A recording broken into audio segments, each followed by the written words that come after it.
নমস্কার শ্রোতা বন্ধুরা, কুহেলিতে আমাদের আজকের নিবেদন সৈয়দ মুস্তাফা সিরাজের লেখা হরির হোটেল। গল্পের সূত্রধার আমি মধুমন্তী এবং গল্প পাঠে দীপ ও অন্যান্য চরিত্রে দীপ, প্রসেনজিৎ এবং অয়ন। শুরু হচ্ছে আমাদের আজকের উপস্থাপনা হরির হোটেল। স্টেশনে ট্রেন থামতে না থামতেই যাত্রীদের মধ্যে হুলস্থুল বেঁধে গিয়েছিল। ভিড়ে ঠাসা কামড়, পিছন থেকে প্রচন্ড চাপ আর গুঁতো টের পাচ্ছি। তারপর দেখলুম কেউ কেউ আমার কাঁধের ওপর দিয়ে কসরত দেখিয়ে সামনে চলে যাচ্ছে, সেই সঙ্গে চেঁচামেচি চলছে। অবশেষে ঠেলা খেতে খেতে যখন প্ল্যাটফর্মে পড়লুম, তখন আমার উপর দিয়ে অসংখ্য জুতো পরা পা ছুটে যাচ্ছে। অনেক চেষ্টার পর উঠে দাঁড়িয়ে দেখি অন্য সব কামরা থেকেও পিল পিল করে মানুষ বেরিয়ে স্টেশনের গেটের দিকে ছুটে চলছে। রাগ করে লাভ নেই, কার উপরই বা রাগ করব। নিমিষে প্ল্যাটফর্ম নির্জন নিঝুম হয়ে গেল। কাঁধের ব্যাগ আর পোশাক ঝেড়ে ঝুড়ে রুমালে মুখ মুছলুম। ট্রেনটা হুইসল বাজিয়ে আস্তে সুস্তে চলে গেল। সেই সময় হঠাৎ মাথায় এলো ট্রেনের ডাকাতি হচ্ছিল সম্ভবত, তাই অত সব যাত্রী প্রাণ ভয়ে ট্রেন থেকে ঝাঁপিয়ে পড়ে পালিয়ে গেল। এতক্ষণে ভয় পেল। রাত 8টা বাজে। প্ল্যাটফর্মে আর স্টেশন ঘরে আলো জ্বলছে, গেটে মানুষজন নেই।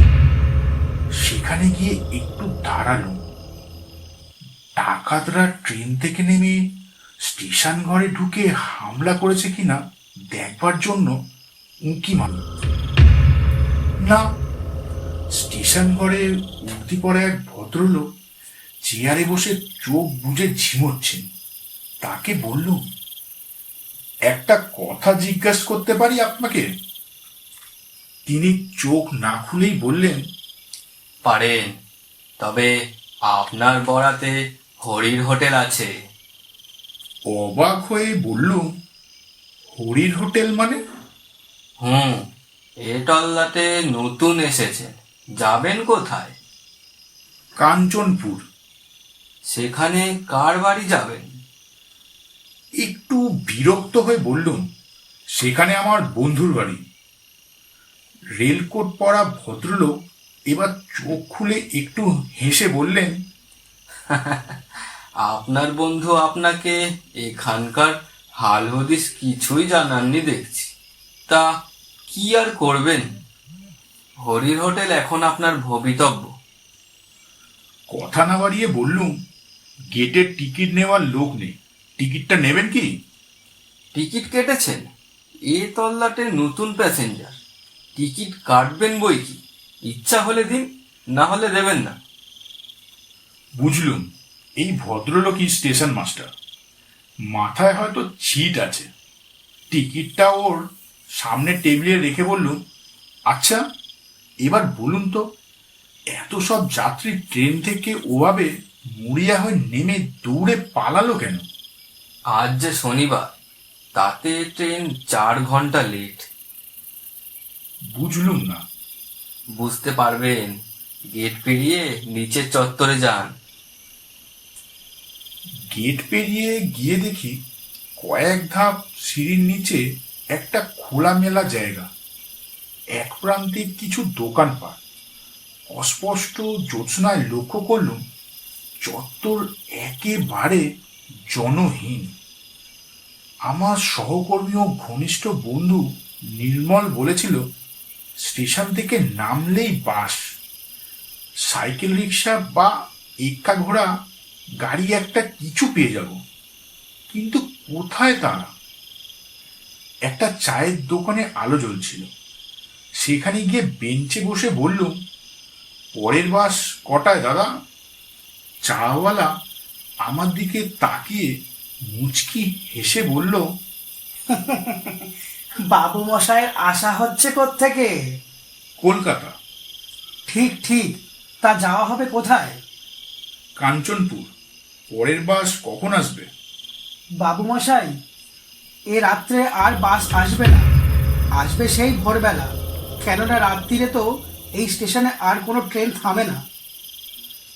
সাইকেল রিক্সা বা এক্কা গাড়ি? চাওয়ালা হাসলো। আগে না, খাবো কা কেন রাত্রেবেলা ওরা আসবে? বাবু মশাই, আপনি বড্ড ভুল করছেন। আসবার সময় দেখেননি সোনাগাড় জংশনে হঠাৎ ট্রেনের কামরায় বেজায় ভিড় হয়েছিল? মনে পড়ে গেল। বললুম, তুমি ঠিক বলেছ, কামরা একেবারে ফাঁকা ছিল। হঠাৎ ওই জংশনে ভিড়ের চাপে কোন ঠাসা হয়ে গিয়েছিল। ব্যাপারটা হলো, এই তল্লাটের অসংখ্য লোক সোনাগড়ে কলকারখানায় চাকরি করে। তারা প্রতি শনিবার বাড়ি ফেরে, রোববারটা কাটিয়ে আবার সোমবার সোনাগড়ে যায়। আপনি যদি ট্রেন থেকে নেমেই ওদের সঙ্গে দৌড়ে আসতেন, তাহলে হয়তো বাসে বা সাইকেল রিক্সা নয়তো এক্কা গাড়িতে ঢুকে যেতে পারতেন। হ্যাঁ, সহজে পারতেন না, একটু কসরত করতে হতো, এই যা। এবার ব্যাপারটা বুঝতে পারলুম। নির্মলের উপর রাগ হলো। এই ব্যাপারটা আমাকে তার খুলে বলা উচিত ছিল, কিন্তু আর রাগ করে লাভ নেই। তাছাড়া নির্মলের মেয়ের অন্নপ্রাশন কাল রবিবার। আমি কবে যাব নির্দিষ্ট করে তাকে তো বলিনি, শুধু বলেছিলাম নিশ্চয়ই যাব, শনিবার পর্যন্ত অপেক্ষা করিস। বললুম, এক কাপ চায়ের ব্যবস্থা করা যায় না দাদা? চাওয়ালা গম্ভীর মুখে মাথা নাড়ল। না বাবু মশাই, উনুনে আমার রাতের রান্না শেষ করে জল ঢেলে দিয়েছি, আর চা করার কোনো উপায় নেই। আচ্ছা, এখানে হরির হোটেলটা কোথায়? লোকটা যেন চমকে উঠল। হরির হোটেল? এর আগে কখনো হরির হোটেলে খেয়েছেন নাকি? না, আমি এই প্রথম এখানে আসছি। হরির হোটেলের কথা স্টেশন মাস্টারের মুখে শুনলাম। ও, হরির হোটেলে যখন যাওয়ার ইচ্ছে হয়েছে চলে যান, তবে একটু দেখে শুনে যাবেন। বলে চাওয়ালা আমার মুখের সামনেই দোকানের ঝাঁপ ফেলে দিল। এখানে দেখছি সবই অদ্ভুত, লোকজনও অদ্ভুত। হরির হোটেলে যেতে দেখে শুনে যাব কেন, কিছু বোঝা গেল না। এতক্ষণে চাঁদ আরো উজ্জ্বল হয়েছে, সব দোকানপাট বন্ধ, শুধু শেষের দিকটায় আলো জ্বলছে। সেখানে গিয়ে দেখলুম একটা ঘর খোলা আছে। দরজার কাছে টেবিলের সামনে একজন রোগাটে গরনের কালো রঙের লোক বসে আছে। পরনে ধুতি আর হাত কাটা ফতুয়া। ভেতরে দু সারির লম্বা বেঞ্চের সঙ্গে উঁচু ডেস্ক আটা। দেখেই বোঝা যায় এটা একটা হোটেল। এই তাহলে হরির হোটেল? লোকটি আমাকে দেখেই কেন যেন সবিনয় করজোড়ে নমস্কার করলো। আমিও নমস্কার করে বললুম, এইটা কি হরিবাবুর হোটেল? সে জিভ কেটে মাথা নেড়ে বলল, আগে স্যার, দয়া করে আমাকে বাবু বলবেন না। আমি একজন সামান্য লোক। বাইরে টাঙানো সাইনবোর্ড দেখুন, লেখা আছে অন্নপূর্ণা হোটেল, কিন্তু এ তল্লাটে সবাই বলে হরির হোটেল। ঠিক সেই সময় আমার মনে পড়ে গেল আজ বেলা 11টায় খেয়েছি। তারপর ট্রেনে বাড়তিনে বিষাদ চা, আর একই সময় ডাল ভাত মাছের ঝোল মিশ্রিত লোভনীয় খাদ্যের তীব্র ঘ্রাণ আমার বাঙালি পেটে প্রচণ্ড ক্ষুধার উদ্রেক করল। শটান হোটেলে ঢুকে কাছের বেঞ্চে বসলুম, ব্যাগটা একপাশে রেখে বললুম, আমার খুব খিদে পেয়েছে, শিগগিরই ব্যবস্থা করুন হরিবাবু, ডাল ভাত যা হোক। হরি ডাকলো, খেদা, ও খেদাই, ঘুমলি নাকি? ভিতর থেকে ঢোলা হাফ প্যান্ট পরা একটা নাদুস নুদুস গোলগাল গড়নের যুবক এসে একগাল হেসে বলল, তখন তোমাকে বলেছিলাম না হরিদা, 2 মুঠো চাল বেশি করে নি, আর তরকারি তো অনেক আছে। হরি বলল, তাহলে স্যারকে একখানা পুরো মিল দে।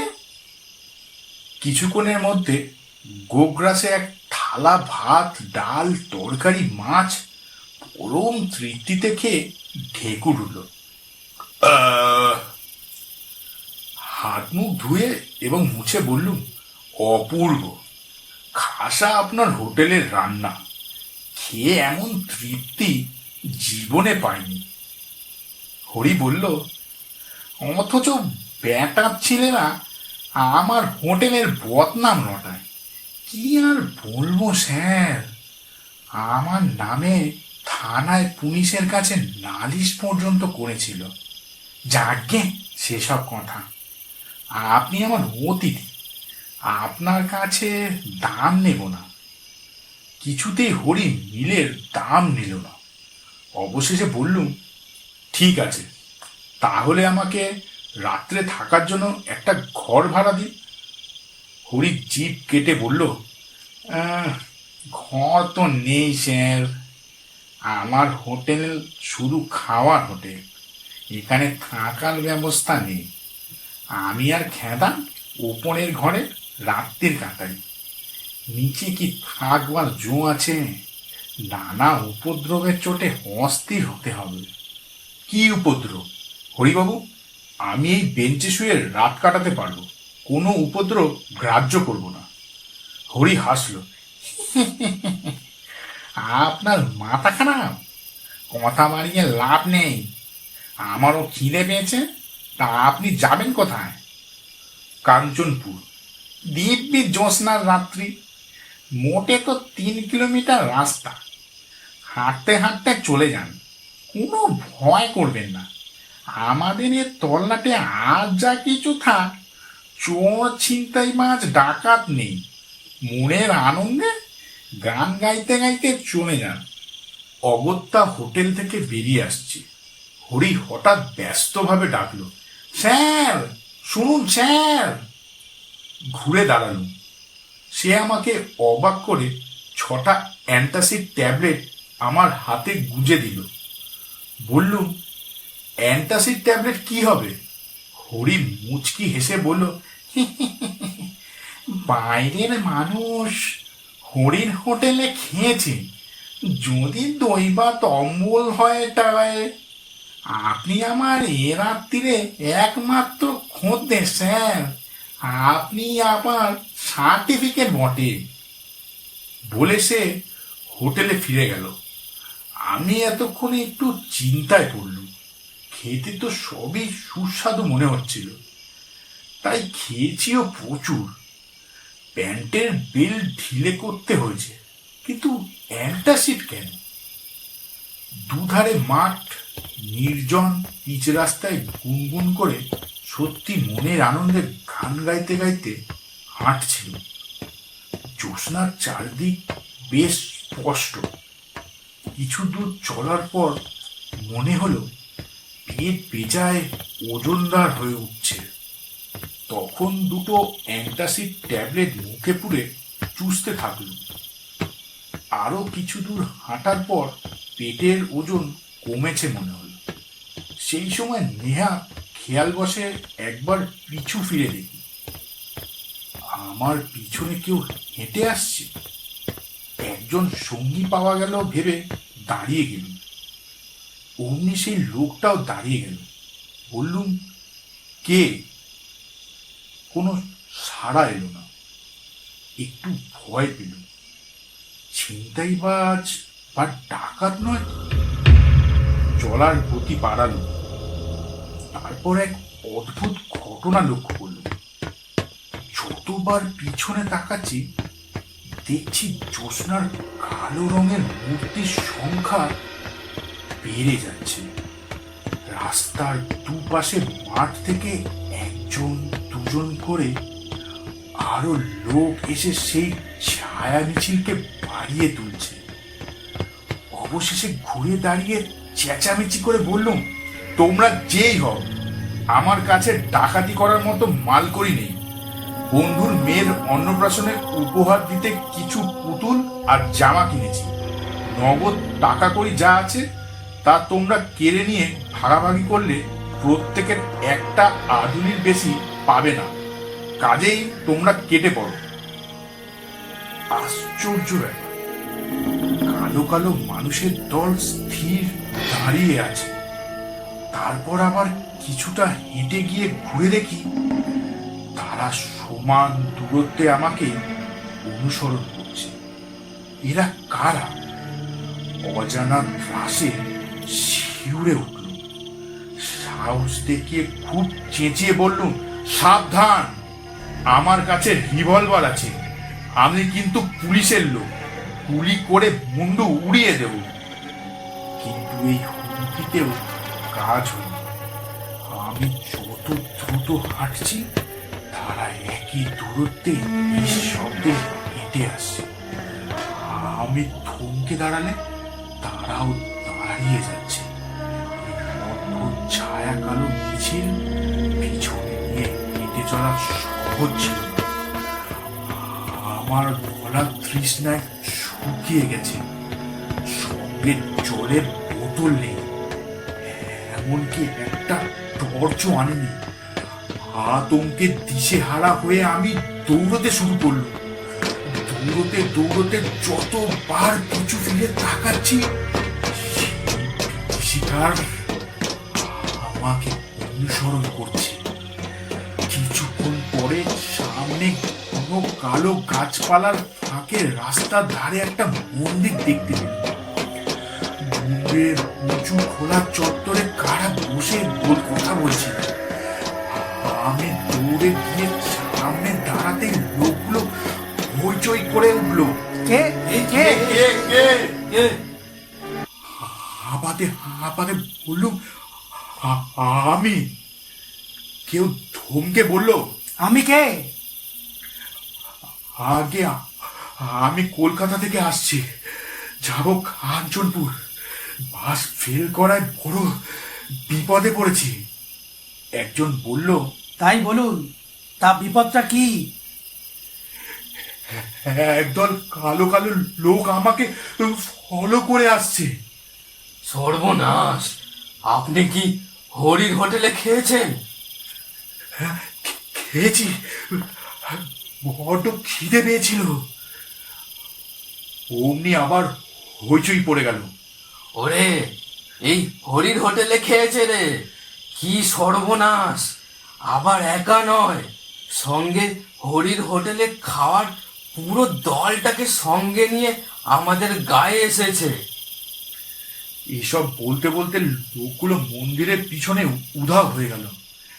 তারপর গ্রামের কুকুরগুলো ডাকতে লাগলো। আমি এবার কি করবো ভাবছি, সেই সময় দেখলুম উঁচু চত্বরের পাশে একজন লোক দাঁড়িয়ে আছে। বললুম, দেখুন মশাই, কি অদ্ভুত ব্যাপার। বিপদে পড়ে এখানে ছুটে এলুম, অথচ ওরা অমন করে পালিয়ে গেলেন। লোকটি খিক করে হেসে বলল, পালাবাড়ি কথা। আপনি হরির হোটেলে খেয়েছেন কিনা? করুণ স্বরে বললুম, কেন, হরির হোটেলে খেলে কি হয়? যে খায় সে ভেদ বমি করে টেসে যায়। আমি কিন্তু টেসে যাইনি। হরিবাবু আমাকে অ্যান্টাসিড দিয়েছিলেন, দুটো খেয়েছি। দুটোতে কাজ হয় না মশাই। এখনো আপনার পেটে হরির হোটেলের ভাত আছে তো, তারই গন্ধে যত গন্ডগোল বেঁধেছে। কারা আপনাকে ফলো করছে বলছিলেন যেন? হ্যাঁ, একজন দুজন করে অন্তত 30-40 জন হবে। জ্যোৎস্নার সব কালো কালো মূর্তি। তারা হরির হোটেলে খেয়ে টেসে গেছে। কথায় বলে স্বভাব যায় না মলে। হরির রান্নাটা যে সুস্বাদু সেই লোভে পড়ে পেট পুড়ে খেলেই কেলেঙ্কারি। ওরা ভেদভূমি করে টেসে গিয়েছে বটে, কিন্তু লোকটা যায়নি। আপনার পেট থেকে হরির সুস্বাদু রান্নার গন্ধ টের পেয়েই ওরা আপনার পিছু নিয়েছে, বুঝলেন তো? বুঝলুম, কিন্তু আপনি দয়া করে আমাকে কাঞ্চনপুরে পৌঁছে দিন। কাঞ্চনপুর আরো প্রায় 1 কিলোমিটার। সেখানে কাদের বাড়ি যাবেন? নির্মল সিং এর বাড়ি। ও সিঙ্গি মশাইদের বাড়ি? চলুন, আমার বাড়িও ওই গ্রামে। তবে সাবধান, আপনি আগে চলুন, আমি যাব পেছনে। কেন, আমাকে কি আপনি ভয় পাচ্ছেন? কিচ্ছু বলা যায় না। হরির হোটেলে এ পর্যন্ত যারা খেয়েছে তারা সবাই টেসে গেছে। আহা, বলছি তো আমার কিছু হয়নি। লোকটি খিক খিক করে হেসে বলল, টাটকা টেসে যাওয়া বডি তো, তাই প্রথম প্রথম কিছু টের পাওয়া যায় না। মনে হয় এই তো দিব্যি আমার বডিখানা আস্ত আছে, কিন্তু আত্মার ভ্রম। আসলে বডি কখন চিতায় পুড়ে ছাই হয়ে গেছে। কি অদ্ভুত! মোটেও না, এমনও হতে পারে আপনার বডি স্মৃতি আপনাকে এখনো আস্ত রেখেছে। যাকগে, চলুন, পিছনে তাকাবেন না, আমিও তাকাবো না। কিছু দূর হেঁটে যাওয়ার পর বললুম, দেখুন, আপনার যেমন আমাকে ভয় করছে তেমনি আমারও আপনাকে ভয় করছে। কখন পিছন থেকে আপনি কি করে বসবেন? ঘাড় মোটকে দেবো বলতে চান? যা অবস্থা তাতে এবার ওটুকুই যা বাকি। বাজে কথা বলবেন না, আপনি বড্ড অকৃতজ্ঞ মানুষ তো। আমাকে মানুষ বললেন যখন, তখন আর আমাকে ভয় কেন? বরং আপনার ভয় পাওয়া উচিত যারা আমাকে ফলো করে আসছিল তারে। লোকটি থমকে দাঁড়ালো। এই রে, একেবারে ভুলে গেছি, আমার জামার পাশ পকেটে টর্চ আছে, বের করা যাক। আগে আপনাকে টর্চের আলোয় দেখেইনি, তারপর এখনো কেউ পিছনে ফলো করছে কিনা দেখা যাক। বলে সে টর্চ জেলে আমাকে খুঁটিয়ে দেখল। তারপর ঘুরে দাঁড়িয়ে পিছনের দিকে টর্চের আলো ফেলল। কয়েক মুহূর্তের জন্য সেই আলোয় দেখলুম এক বল আস্ত কঙ্কাল ছিটকে দুধারে গাছপালার মধ্যে লুকিয়ে পড়ল। আর লোকটাও সেই দৃশ্য দেখে প্রচন্ড বেগে দৌড়ে উধাও হয়ে গেল। আমার সৌভাগ্য, তার হাত থেকে জ্বলন্ত টর্চটা ছিটকে পড়ছিল। সেটা আমি কুড়িয়ে নিয়ে এবার নির্ভয়ে হেঁটে চলল।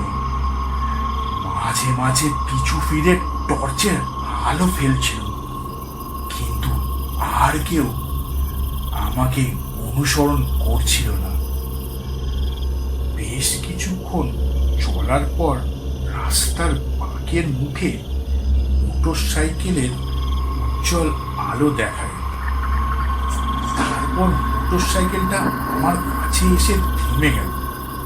নির্মলের সাড়া পেল। যা ভেবেছিলুম, এতক্ষণ পর্যন্ত অপেক্ষা করে হঠাৎ মনে পড়ে গিয়েছিল আজ তো শনিবার। পুটু কি অত ভিড়ের মধ্যে বাসে উঠতে পারবে? হ্যাঁ রে, হেঁটে আসতে কোনো অসুবিধা হয়নি তো? আয়, ব্যাক সিটে বস, দোষটা আমারই, বুঝলি? মোটর সাইকেলের ব্যাক সিটে চুপচাপ উঠে বসলুম। যা ধকল গেছে, এখন আর কোনো কথা নয়। না, পরেও আর কোনো কথা নয়। এমনকি হরির হোটেলের খাওয়ার কথাও চেপে যাব। হরির দেওয়া অ্যান্টাসিডের ট্যাবলেট দেখিয়ে বলবো রাতে কিছু খাবো না, পেটের অবস্থা ভালো না। তাছাড়া আমি হরির হোটেলে খেয়ে এসেছি শুনলে নির্মল নির্ঘাত আমাকে ফেলে পালানোর চেষ্টা করবে। তার মানে মোটর সাইকেলের অ্যাক্সিডেন্ট এবং আমি নিজেই ভূত হয়ে যাব। সর্বনাশ। শুধু একটাই ভাবনা, হরির হোটেলের ভাত যতক্ষণ না পুরো হজম হচ্ছে ততক্ষণ কি নির্মলের বাড়ির আনাচে কানাচে সেই ছায়া কালো কালো মিছিলের মূর্তিগুলো গন্ধ শুঁকতে ঘুরঘুর করে বেড়াবে? দেখা যাক।